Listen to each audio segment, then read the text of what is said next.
আমাকে ভোট দিন। আমরা একটা অর্জিত হয়েছে সেটা নিয়েও আমাদের প্রশ্ন আছে, কিন্তু সেটা আমরা মেনে নিয়েছি। কিন্তু আমাদের যে দ্বিতীয় অংশটা, যে হা ভোট, এবং 70% মানুষ 11 দলের আহ্বানে হা ভোট দিয়েছে, এবং 11 দলের প্রচারণার চাপেই এক সময় কিন্তু বর্তমান সরকার প্রধান তিনিও হা ভোটের পক্ষে, জুলাই সনদের পক্ষে বলতে বাধ্য হয়েছিলেন। ফলে সেটা আমাদের অর্জিত হয়নি, এবং আমরা এনসিপি যেটা বলি, আমাদের যে এক দফার ঘোষণা ফ্যাসিবাদী ব্যবস্থার বিলোপ, সেটিও যেহেতু এবং নতুন বন্দোবস্ত অর্জিত হয়নি, ফলে আমরা ঐক্যবদ্ধভাবে আছি সংসদে এবং সংসদের বাইরে। এবং দেশে এই মুহূর্তে গ্যাস, বিদ্যুৎ, জ্বালানি সংকট, সারের দাম বৃদ্ধি পেয়েছে, আপনারা জানেন, মানুষের ভোগান্তি।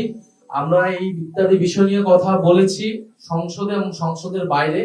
আমরা জনগণের অধিকারের পক্ষে আমরা কথা বলে যাব। 11 দল না, আমরা আমাদের এই আন্দোলন, এটা জনগণের পক্ষের আন্দোলন, এটা নতুন বাংলাদেশ গড়ার আন্দোলন। আরো যারা শক্তি, যারা নির্বাচনে হয়তো আমাদের সাথে আসতে পারেনি নানা কারণে, সেই সকল রাজনৈতিক সামাজিক শক্তিকে আমরা আহ্বান জানাচ্ছি যে একত্রে জোটগতভাবে হোক, যুগপৎভাবে হোক, এই সরকারকে অবশ্যই আমাদেরকে জনগণের পক্ষে, তারা যে গণবিরোধী নীতিগুলা নিচ্ছে, আপনারা জানেন যে বোমের আইন তারা করছে, মানবাধিকার কমিশনের আইন তারা আগের আইনের থেকে দুর্বল আইন করছে, অর্থাৎ ফ্যাসিবাদী ব্যবস্থাকে তারা টিকে রাখার চেষ্টা করছে সরকার। ফলে আমাদেরকে গণতান্ত্রিক শক্তিগুলোকে, বাংলাদেশের পক্ষের শক্তি, ইসলামের পক্ষের শক্তিগুলোকে আমাদেরকে ঐক্যবদ্ধ হতে হবে আগ্রাসনের বিরুদ্ধে, আধিপত্যবাদের বিরুদ্ধে এবং স্বৈরাচারের বিরুদ্ধে।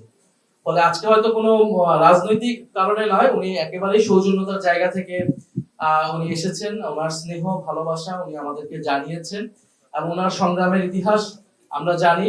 বাংলাদেশে একটা অনেক সংকটকালীন ক্রুশিয়াল মোমেন্টে উনি নেতৃত্ব দিয়েছেন একটা দলকে, যেই দলের উচ্চ পর্যায়ের নেতা কর্মীদেরকে বিচারিক হত্যাকাণ্ডের মাধ্যমে ফাঁসি দেওয়া হয়েছিল, রাজনৈতিক অধিকার, নাগরিক অধিকার কেড়ে নেওয়া হয়েছিল।